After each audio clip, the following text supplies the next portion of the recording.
Welcome to the Tax Platform, where we discuss various matters on taxation or tax. In today's episode, we are with Tumeloran now, who is a tax consultant, and we are going to be talking on farming and taxation. Welcome. Thank you.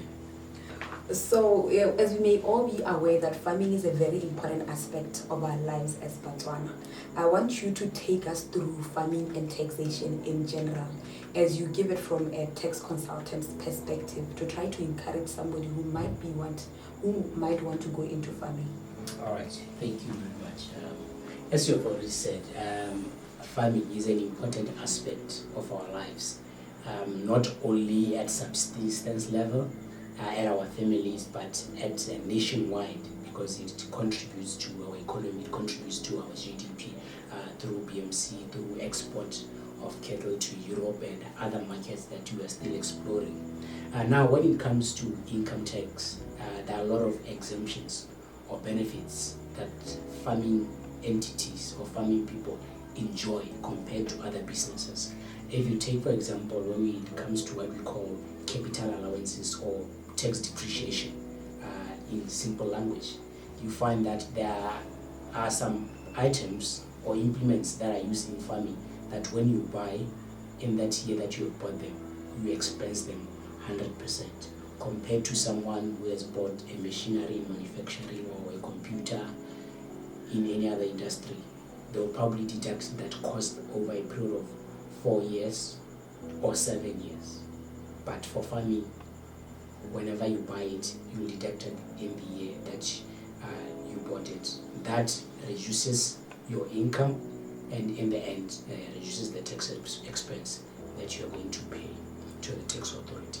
Then when it comes to individual farmers, let's take arable farming, where when you plant crops in dry land over 100 hectares or less than 100 hectares, you are exempt from tax no matter how much you have earned from what you have sowed from that field. If you have planted maize over 100 hectares and you make 3 or 4 million, that 4 million is yours. It's not taxed at all.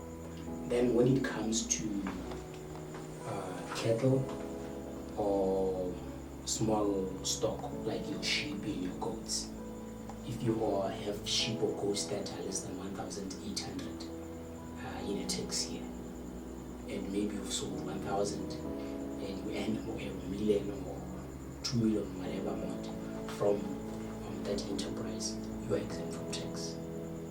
Imagine someone has earned a million in other businesses, they get taxed at 22%, and you are not taxed as a farmer from that. Or you have cattle that is 300 or less in a tax year, you are exempt from tax. So those are the benefits that are there, that are provided by the government to say, guys, farming is important for us, it can do a lot for us in terms of diversification. So go out there and farm, I'm giving you this incentives. So yes, it's good to go into farming. There are more incentives provided for you by the government and from the tax perspective. So this is just the government trying to encourage a lot of people to go into farming.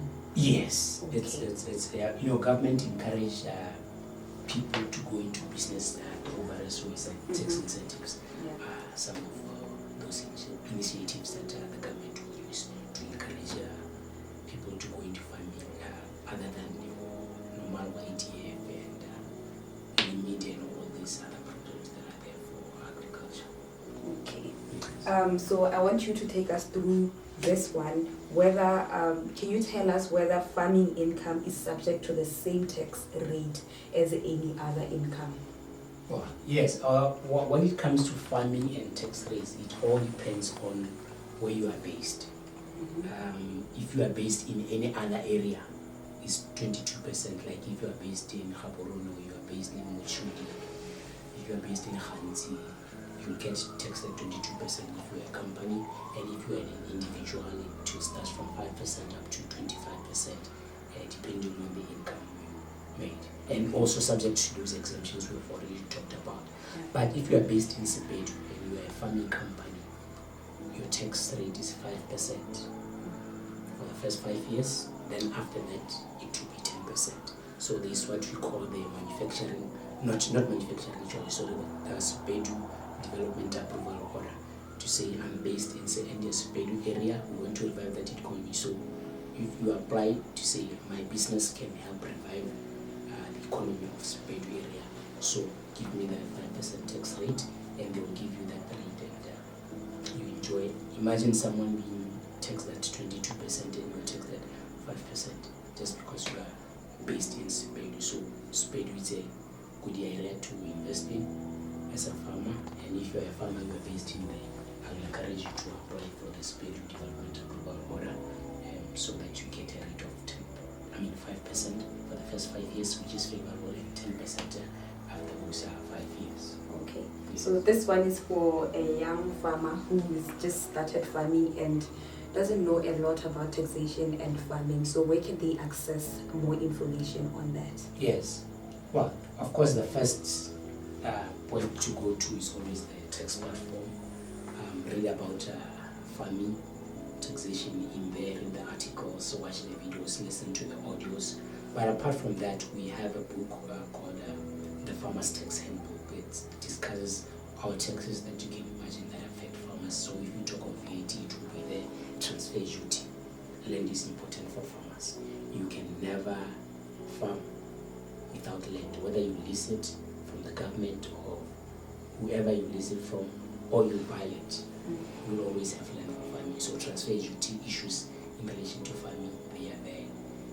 Any other tax that you can think of, income tax, everything in there, how you treat items such as equipment for farming, expenses, how you treat them, you find it there. The book is 150 pula. They can get it on Amazon, or they can contact me on 74342823, and I'll deliver the book to them.